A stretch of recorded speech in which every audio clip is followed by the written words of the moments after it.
Hello friends, இன்றைக்கி எபிசோடில் கதிர் and ராஜியை பார்க்குறதுக்கு ரொம்பவே அழகாக இருந்தது அப்படின்னு நினைக்கிறவங்க நம்ம வீடியோக்கார் லைக் பண்ணிக்கோங்க. ஆமாம் ஃப்ரெண்ட்ஸ், இன்றைக்கி எபிசோடில் பார்த்தீங்கன்னா அவங்க 2 பேருக்குமான எபிசோடு தான் முக்கால்வாசி காமிச்சிருந்தாங்க. ரொம்பவே அழகான தருணங்கள் அவங்க 2 பேருக்குமே. என்ன அப்படின்னு பார்த்தீங்கன்னா, முதல் முறையாக அவங்க 2 பேருமே வெளியில் தனியாக போயிருக்கிறாங்க, அதுவும் சென்னை வரைக்கும். ஸோ நம்மக்கிட்ட சொல்லவாங்க வேணும், அவங்க ரொம்பவே நல்லா என்ஜாய் பண்ணுறாங்க. அண்ட் ராஜிக்கு நம்ம கதிரை இன்னுமே நல்லா புரிஞ்சுக்கிறதுக்காக ஒரு வாய்ப்பு கிடச்சிருக்கு அப்படின்னு கூட சொல்லலாம். ஸோ அந்த வாய்ப்பை பார்த்திங்கன்னா ராஜி ரொம்ப அழகாகவே பயன்படுத்துகிறாங்க. என்ன அப்படின்னா, ஒவ்வொரு விஷயங்களுமே நோட் பண்ணுறாங்க.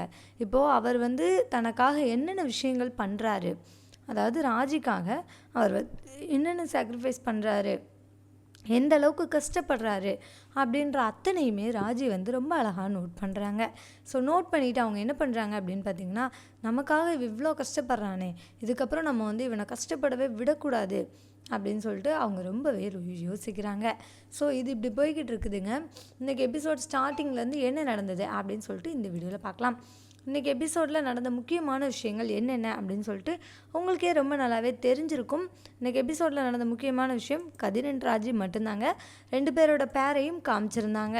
அவங்க 2 பேரும் சென்னைக்கு போய்கிட்டு இருக்கிறாங்க. போகும்போது வழியில் ராஜிக்கு சாப்பாடு வாங்கி கொடுக்கலாம் அப்படின்னு சொல்லிட்டு நிப்பாட்டிட்டு அவங்க கூட்டிகிட்டு வந்த கஸ்டமரையும் கதிர் சாப்பிட சொல்கிறாரு.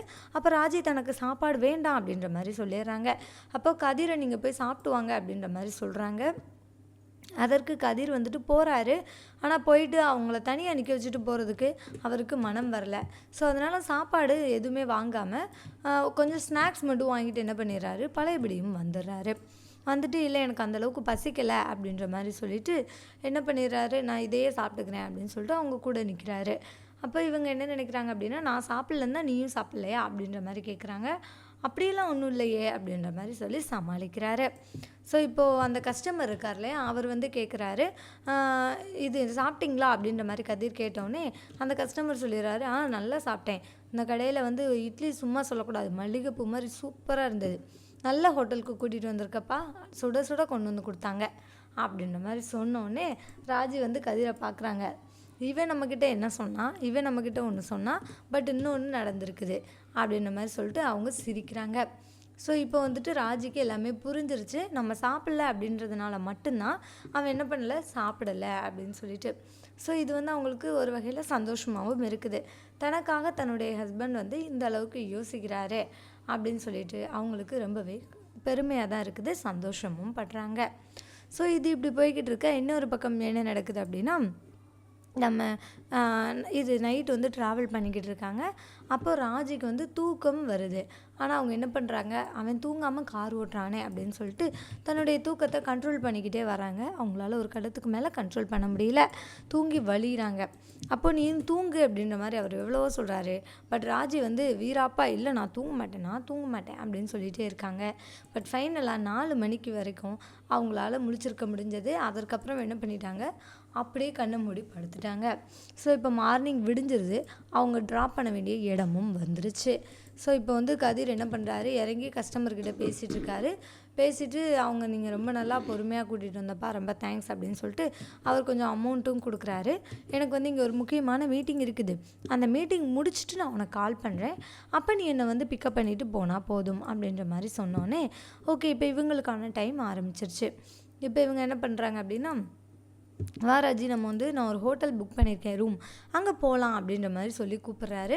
அதற்கு ராஜி என்ன சொல்கிறாங்க அப்படின்னா, ரூம் புக் பண்ணியிருக்கியா, இல்லை நான் உனக்கு நிறைய செலவு இழுத்து வைக்கிறேன் ஆல்ரெடி, அதெல்லாம் வேண்டாமே அப்படின்ற மாதிரி சொல்கிறாங்க. நீ நினைக்கிற மாதிரி ரொம்ப பெரிய ஹோட்டல்லாம் இல்லைம்மா, ரொம்ப சின்ன ஹோட்டல் தான், ரொம்ப கம்மியான அமௌண்ட்டில் தான் நான் என்ன பண்ணியிருக்கேன், ரூம் புக் பண்ணியிருக்கேன். எக்ஸாம் எழுதுறதுக்கு நீ அப்படியே போக முடியாது இல்லையா, கொஞ்சம் ஃப்ரெஷ்ஷப் ஆகிட்டு தான் நான் போக முடியும், அதற்காக தான் ஏற்பாடு பண்ணியிருக்கேன், நீ வா அப்படின்ற மாதிரி சொல்லி கூப்பிட்றாரு.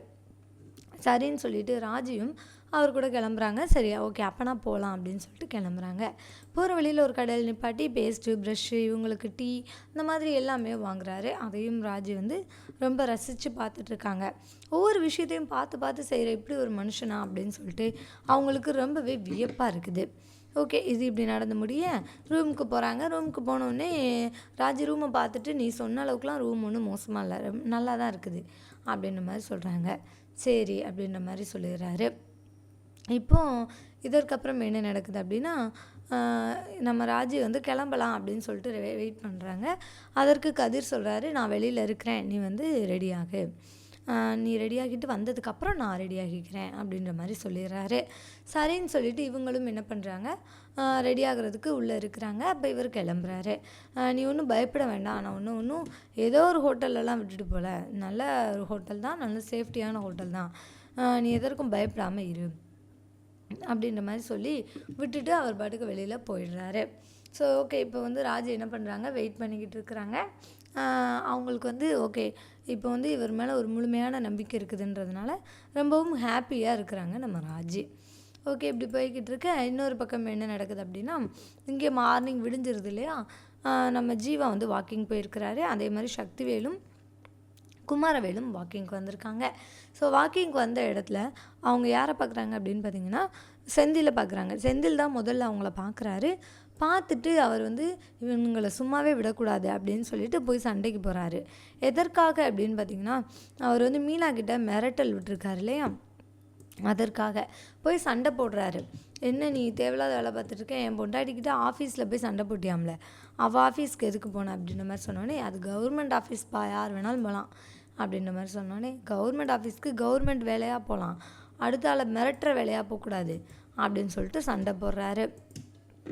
ஓகே, அப்போது இவர் என்ன சொல்கிறார் அப்படின்னா, இங்கே பாரு, நான் யாரையும் மிரட்டுறதுக்கு போல, என்னுடைய வேலை காரியம் முடியணும்னு போனேன், அந்த வேலைக்காக தான் போனேனே தவிர மற்றபடி அங்கே எனக்கு என்ன வேலை இருக்குது, உன் முன்னாடி சொல்கிற வேலையெல்லாம் செய்ய முடியாது அப்படின்ற மாதிரி சொல்லி சண்டைக்கு வர்றாரு. அப்போ குமார் வந்து ஒருத்தவங்க கூட பணம் வாங்குறதுக்காக போனவர் இங்கே சண்டை நடந்துட்டு இருக்கிறத பார்த்துட்டு வேகமாக ஓடி வர்றாரு. வந்துட்டு அவர் என்ன பண்ணுறாரு அப்படின்னா, வழக்கத்துக்கு மாறா, இது வரைக்கும் வரலாறு காணாதது அப்படின்னு கூட சொல்லலாம். என்ன சொல்கிறாருன்னா, என்னப்பா என்ன பிரச்சனை அப்படின்னு கேட்டவுடனே, இந்த மாதிரிடா அப்படின்ற மாதிரி சொன்னோடனே, நீங்கள் பண்ணது தப்பு தானப்பா, புறம்போக்கு நிலத்தில் நீங்கள் எதற்காக நீங்கள் வந்து என்ன பண்ணீங்க, கடையை கட்டினீங்க, நான் முதலே சொன்னேன் அந்த கடையை இடிச்சிடலான்னு, ஆனால் நீங்கள் கேட்க மாட்டீங்க, சரி ஓகே, இதுக்கப்புறம் இந்த மாதிரி பிரச்சனை எங்கள் அப்பா பண்ண மாட்டார், நான் பார்த்துக்கிறேன் அப்படின்ற மாதிரி சொல்லி ஜீவா கிட்ட மன்னிப்பும் கேட்குறாரு. இதை பார்த்தோன்னே ஜீவாவுக்கே வந்துட்டு, இவனா இப்படி பேசுகிறான், இவன் இப்படி பேசுகிற ஆள் கிடையாது அப்படின்னு அவரே யோசிக்கிறாரு. பட் இருந்தாலும் இவங்க எல்லாருடைய மனசுலையும் ஒரு சாஃப்ட் கார்னர் வந்து கொண்டு வரணும் அப்படின்றதுக்காக மட்டும்தான் குமார் வந்து இந்த வேலையை பார்த்துருக்குறாரு. ஜீவா வந்து அங்கேருந்து கிளம்பிடுறாரு. ஏன்னா மன்னிப்பு அப்படின்னு கேட்டதுக்கப்புறம் இவங்க வந்து எந்த வகையிலையும் ரொம்ப ஒன்றும் ரியாக்ட் பண்ணலை, அங்கேருந்து கிளம்பிடுறாங்க.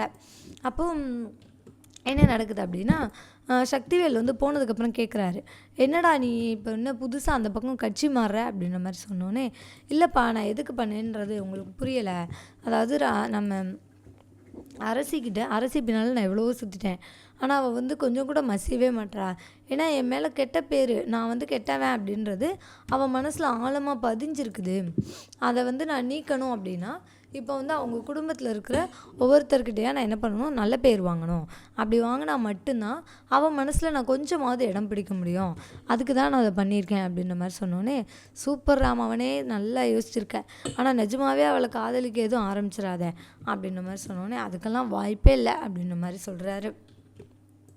ஓகே, இப்போ வந்து குமாரவேல் பிளானும் சக்திவேல் பிளானும் என்ன ஆக போகுது அப்படின்றது ஒரு மிகப்பெரிய கேள்விக்குறியாக தாங்க இருக்குது. இப்போ ராஜி பார்த்திங்கன்னா இன்டர்வியூக்கு கிளம்பிடுறாங்க, அதாவது எக்ஸாமுக்கு கிளம்பிடுறாங்க, கிளம்பி எக்ஸாமுக்கும் போயிடுறாங்க. அப்போது கதிர் வந்துட்டு என்ன பண்ணுறாருனா, வெளியிலே வெயிட் பண்ணிகிட்ருக்காரு, அவங்க எக்ஸாம் எழுதிட்டு முடிச்சு வர்ற வரைக்கும். அங்கே உட்காந்து ராஜி வந்து எக்ஸாம் எழுதிட்டே கதிரை பார்த்துக்கிட்டே இருக்காங்க. அவர் படுற கஷ்டங்கள் எல்லாத்தையுமே யோசிக்கிறாங்க. இதற்கப்புறம் வந்துட்டு நீ உன்னுடைய வாழ்க்கையில் கஷ்டமே படக்கூடாது, நான் சீக்கிரமாகவே போலீஸ் ஆகிட்டு நான் உன்னை ரொம்ப நல்லா பார்த்துக்குவேன் அப்படின்ற மாதிரி அவங்க மனசுக்குள்ளேயே நினச்சிட்டு ஒரு பெரிய அவங்க மனசுக்குள்ளே ஏற்றிக்கிட்டு என்ன பண்ணுறாங்க, எக்ஸாம் நல்லபடியாக எழுதி முடிக்கிறாங்க. ஸோ வெளியில் வர்றாங்க. வந்தவுடனே இவர் கேட்குறாரு, எப்படி எக்ஸாம் பண்ணேன் அப்படின்ற மாதிரி கேட்டோன்னே, சூப்பராக எழுதியிருக்கேன், கண்டிப்பாக நான் பாஸ் பண்ணிடுவேன் அப்படின்ற மாதிரி சொல்கிறாங்க. சரி, ரொம்ப சூப்பர் அப்படின்னு சொல்லிட்டு இப்போ அங்கேருந்து என்ன பண்ணுறாங்க, மதியம் லன்ச் டைம் ஆகிடுச்சுலே, அவள் சாப்பிட போகலாம் அப்படின்ற மாதிரி சொல்லிட்டு சாப்பிட கிளம்புறாங்க.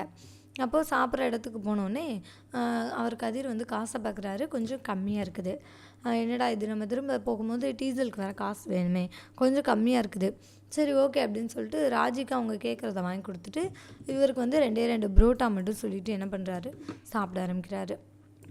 இதை நோட் பண்ண ராஜி, நமக்காக அவன் வந்துட்டு தன்னுடைய சாப்பாடை கூட கம்மி பண்ணிவிட்டு ஒர்க் பண்ணுறானே அப்படின்னு சொல்லிட்டு என்ன பண்ணுறாங்கன்னா எந்திரிச்சு போகிறாங்க. போய் அவருக்கு பிடிச்ச சாப்பாடை வாங்கிட்டு வந்து கொடுக்குறாங்க அவங்களுடைய காசில். ஸோ இதை பார்த்தோன்னே எதுக்கு நீ இதெல்லாம் பண்ணுற, அதெல்லாம் ஒன்றும் வேண்டாம் அப்படின்ற மாதிரி சொன்னோன்னே, எனக்கு நிஜமாவே ரொம்ப பசிக்கலை அதனால தான் அப்படின்னு சொன்னோன்னே, நீ எப்படி சாப்பிடுவேன்னு எனக்கு தெரியும், வீட்டில் நீ ரொம்ப நல்லா சாப்பிடுவ, ஆனால் இங்கே வெளியில் வந்தோடனே நான் உங்ககிட்ட காசு கம்மியாக இருக்குன்றதுக்காக எனக்கு மட்டும் வாங்கி கொடுத்துட்டு நீ சாப்பிடாம இருக்க அப்படி தானே, ஏன் காசு இல்லைன்னா என்கிட்டையும் கேட்க வேண்டியது தானே, நானும் தானே டியூஷனுக்கு போகிறேன் அப்படின்னு சொல்லிட்டு பணத்தை அவங்கக்கிட்ட, இங்கே பாரு இங்கேருந்து போகிற வரைக்கும் கொஞ்சம் என்கிட்ட கொஞ்சம் பணம் தான் இருக்குது, நிறையாலாம் ஒன்றும் இல்லை, அந்த பணத்தை நான் உனக்கு கொடுக்குறேன் அப்படின்னு சொல்லிட்டு கொஞ்சம் பணம் வந்து கதிருக்கு கொடுக்குறாங்க. இது வந்து அவருக்கு ரொம்பவே பயனுள்ளதாக தான் இருக்கும். அதனால் அவங்க கொஞ்சம் பணமும் கொடுக்குறாங்க. சரி ஓகே, இது இப்படி போய்கிட்டு இருக்க இன்னொரு பக்கம் என்ன நடக்குது அப்படின்னு பார்த்தீங்கன்னா, நம்ம இந்த பக்கம் வந்துட்டு சக்திவேல் வந்து சொன்ன விஷயங்களை ஜீவா நம்ம செந்தில் வந்து யோசிச்சுக்கிட்டே இருக்கிறாரு. அந்த விஷயத்த வீட்டில் போய் சொல்லுவாரா, அதற்கு அரசி வந்து என்ன ரியாக்ட் பண்ண போகிறாங்க, அவங்க நினச்ச மாதிரியே ரியாக்ஷன் இங்கே இருக்குமா அப்படின்றத நம்ம வெயிட் பண்ணி பார்க்கலாங்க. ஸோ தேங்க்யூ ஃபார் வாட்சிங். இந்த வீடியோ உங்களுக்கு பிடிச்சிருந்துச்சுன்னா மறக்காமல் லைக் பண்ணிக்கோங்க. நம்ம சேனலை நீங்கள் இன்னும் சப்ஸ்கிரைப் பண்ணலையா, மறக்காமல் சப்ஸ்கிரைப் பண்ணிக்கோங்க. கூடவே பக்கத்தில் இருக்க பெல் ஐக்கானையும் கிளிக் பண்ணிக்கோங்க. தேங்க்யூ.